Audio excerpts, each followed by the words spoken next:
આજે આપણે જીવન વિશેના જે 4 એપિસોડ જોવાના છીએ, એ ચારેય એપિસોડમાં આપણે એક થીમને અલગ અલગ ખૂણેથી જોવું છે. અને એ થીમ છે કે જીવનમાં દુઃખ શું છે અને દુઃખ શા માટે છે. જીવનમાં દુઃખ શું છે અને શા માટે છે એ સમજવા માટે આપણે આખા મુદ્દામાં ઉત્ખનન કરતાં કરતાં, એટલે કે ખોદકામ કરતાં કરતાં ઊંડે જવું પડે એવું છે. જેમ કે આપણે હેન્ડપંપ, ડંકી કે કૂવો કે ગળાવો હોય તો એને માટે થઈને યંત્રની મદદથી જેમ ગાર માટી ઉલેચતા જઈએ છીએ ને વધારે ને વધારે ઊંડા જતા જઈએ છીએ, એવી રીતે જીવનની સાથે સમગ્રપણે વળાયેલું જે દુઃખ છે એ દુઃખને સમજવા માટે પણ આપણે ધીરે ધીરે આ રીતે આખા વિષયને ડ્રિલિંગ કરતાં કરતાં ઊંડાણમાં જવું પડે એવું છે. તો એવો જરાક પ્રયત્ન કરીને આપણે જોઈએ કે જીવનમાં દુઃખ શા માટે છે અને શું છે. હવે જીવનમાં દુઃખના કારણો તો અનેક હોઈ શકે છે. આપણને સેજ વિચારીએ તો પણ ખ્યાલમાં આવે છે કે સંતતિ, સંપત્તિ, સત્તા એની ઉણપ પણ દુઃખ આપે છે. કેટલીક વાર આપણા સ્વજનો છે તેના તરફથી થતી અવહેલના એ આપણને દુઃખ આપે છે. કેટલીક વાર આપણા સ્વજનો છે તે સ્વજનોના અથવા તો મિત્રોના અકાળ મૃત્યુ થાય છે, એ ઘટના દુઃખ આપે છે.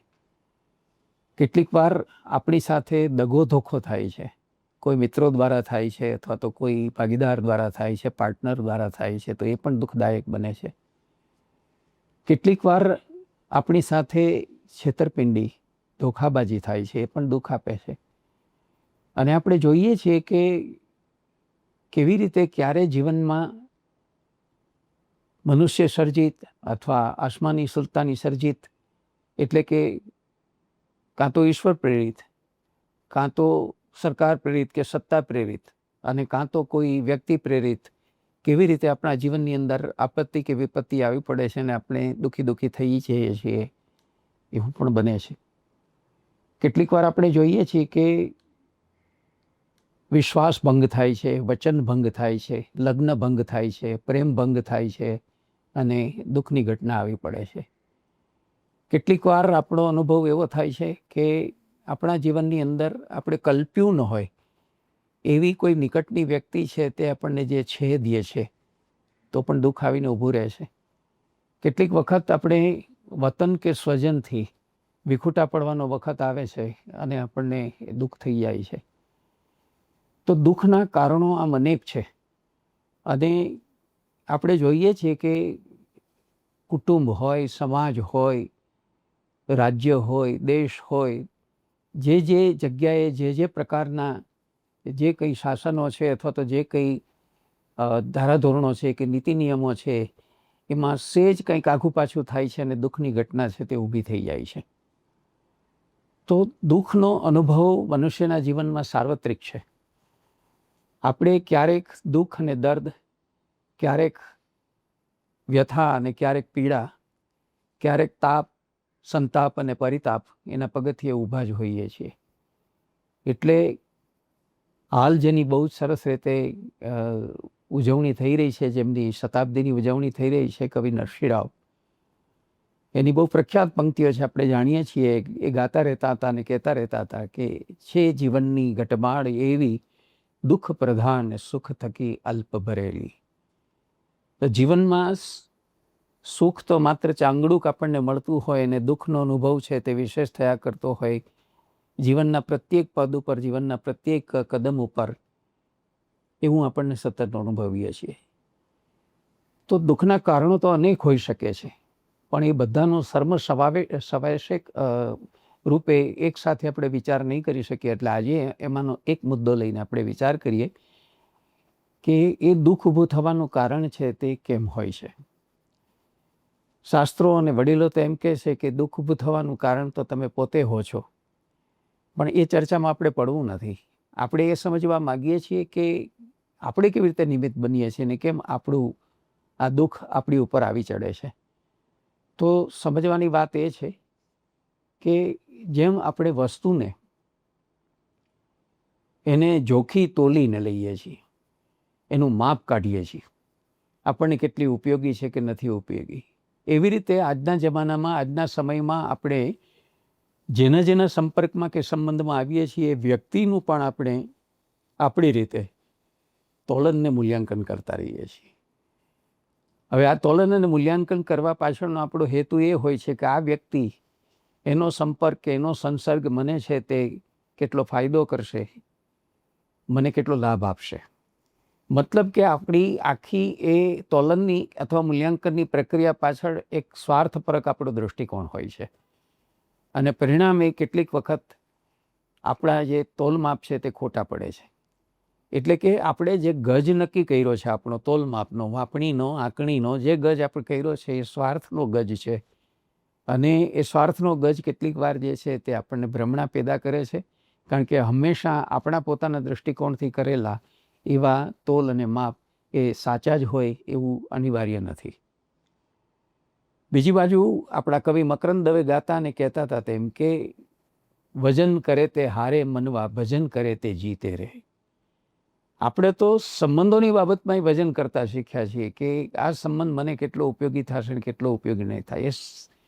એ વાત સ્વાભાવિક છે કે આપણે બધી વ્યક્તિ વિશે બધું ન જાણતા હોઈએ, પણ જેના સંપર્કમાં કે સંસર્ગમાં આવીએ છીએ ને જીવન વિશે કે એના સ્વભાવ વિશે બધું ન જાણતા હોવા છતાં ધીરે ધીરે એની સાથેના સંપર્ક અને સહવાસથી આપણા મનમાં એ વ્યક્તિ વિશેનું એક માપ બંધાય છે, અને એ માપને આધારે આપણે એના વિશેના અભિપ્રાયો છે તે આપણા મનમાં એ બાંધતા હોઈએ છીએ. હવે આવું જ આપણે કરીએ છીએ અને પરિણામે જીવનમાં કેટલીક વાર દુઃખના સંજોગો ઊભા થાય છે. કવિ એમ કહે છે કે વજન કરે તે હારે, એનો અર્થ જ એ છે કે વસ્તુનું કંઈ તમે તોલમાપ કરી, કાંટે જોખી અને તમે એનું મૂલ કરો તો સમજાય, પણ તમે વ્યક્તિનું આ રીતે તમારા પોતાના ત્રાજવા તોલવાથી અને તમારા કાટલાથી તમે તમારા દૃષ્ટિકોણથી એને મૂલવીને તમે પ્રયત્ન કરવા જાઓ તો હંમેશા તમે સાચા જ હો, અને સામી વ્યક્તિને તમે સાચા અર્થમાં સમજી શક્યા હોય કે તમારું માપ અથવા તમે જે એના વિશે જે કંઈ ધારણા ઉપર કે વિચાર ઉપર પહોંચ્યા હોય યથાર્થ જ હોય એમ માનવાને કારણ નથી. એટલે કવિ કહે છે કે ભજન કરે તે જીતે મનવા. તો ભજન કરવાનો અર્થ છે તમે એવું તોલમાપ કરવાને બદલે એને ચાહતા થાવ, તમે એને પ્રેમ કરતા થાવ, તો તમે છે તે દુઃખી નહીં થાવ. તો આનો અર્થ શું સમજવો આપણે? આ જે વસ્તુ બને છે તેનું કારણ એ છે, આપણા જમાનાની સૌથી મોટી જો વિડંબના હોય, આપણા જમાનાની સૌથી મોટી જો કોઈ આયરની હોય, વક્રતા હોય, તો તે આ વાતની છે કે આપણે બધી વસ્તુને આપણા દૃષ્ટિકોણથી માપતા મૂલવતા થઈ ગયા છીએ, અને આપણે આપણી આંકણી કે આપણી મૂલવણી છે એના ધોરણો નક્કી કરેલા છે. એટલા માટે થઈને આપણા એક બહુ મોટા ગજાના સાહિત્યકારે એક સરસ મજાનું વાત આપણને સમજાવવાનો પ્રયત્ન કર્યો હતો કે જો એક સત્ય તમે જિંદગીની અંદર સમજી જશો તો દુઃખનો સંજોગ તમારા જીવનમાંથી ધીરે ધીરે અદૃશ્ય થતો જશે. તો એ વાત કઈ એમણે કહ્યું કે જ્યાં કામ મપાય ત્યાંથી કળા જાય. તમે કામને માપવા લાગો ને ત્યાંથી કળા જાય. શું કામ? કોઈ મોટી મોટી કંપનીમાં હજારો કાર્યકર્તાઓ, કર્મચારીઓ કામ કરતા હોય છે, અને છતાંય એના સંચાલકો, એના મેનેજરોને અસંતોષ રહેતો હોય છે કર્મચારીઓ તરફથી, કારણ કે ત્યાં તમે એના કામને માપો છો, મૂલવો છો. તારે આટલું તો કરવું જ જોઈએ, આટલી તારી ફરજનો ભાગ છે, આમ છે, તેમ છે વગેરે. તો યંત્રવત કામ થવા લાગે છે, અને દિલ દઈને હોલ હાર્ટેડલી થતું નથી, અને પરિણામે એક પ્રકારનો વિસંવાદ ઊભો થાય છે. બીજી બાજુ જ્યાં વસ્તુ મપાય ત્યાંથી વૈભવ જાય. હવે જ્યારે આપણે જગતની અંદર જેમ કામને માપતા જાય છે તેમાંથી કળા જતી જાય છે, એમ વસ્તુને માપવાથી વૈભવ છે તે જતો જાય. તમે દરેક વસ્તુ છે એની કિંમત આંકવા જાઓ એ યોગ્ય નથી. કેટલીક વસ્તુ અણમોલ હોય છે, અમૂલ્ય હોય છે, અને એની તમે બજાર કિંમત આંકી ન શકો, અથવા એની ખરીદ શક્તિ જે છે તમે આંકવા જાઓ અને એની પ્રાઇસ આ છે એમ કરીને તમે અર્થશાસ્ત્રની પરિભાષામાં એની પ્રાઇસ કે એનું મૂલ્ય નક્કી કરવા જાઓ તો એ વસ્તુ ખોટી છે.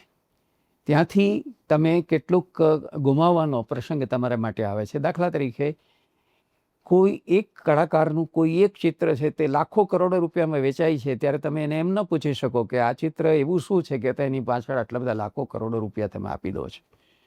અથવા રાષ્ટ્રપિતા મહાત્મા ગાંધીની કોઈ કાગળ ઉપર સહી હોય અને એ જે છે તે અગત્યનો દસ્તાવેજ હોય તો કોઈ એને મોટી કિંમતે ખરીદે તો એનું તમે અવમૂલ્યન ન કરી શકો. તમે એને એમ ન કહી શકો કે આવા એક કાગળિયા ખાલી એક તમે એની સિગ્નેચર માટે થઈને આટલા બધા રૂપિયા નાખો છો, તમે મૂર્ખ છો વગેરે.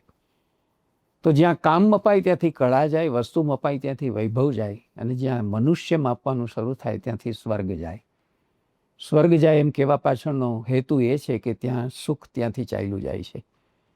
તમે જ્યારે માણસને માપવાની શરૂઆત કરો છો તો તમે માપો છો એ તો તમારો ગજ છે, અને તમારો ગજ આપણે આગળ જોયું તેમ એ સ્વાર્થનો ગજ છે, તમારી ટૂંકી દૃષ્ટિવાળો, ટૂંકી સમજવાળો તમારો ગજ છે. હંમેશા તમારો ગજ છે તે સામી વ્યક્તિને એના યથોચિત પ્રમાણમાં માપી મૂલવી શકશે એની કોઈ ખાતરી નથી. તો આ એક વસ્તુ સમજવી જરૂરી છે કે કામને, વસ્તુને અને વ્યક્તિને માપવાનું આજનું આપણું જે વલણ છે તે એક દુઃખનું મુખ્ય કારણ છે.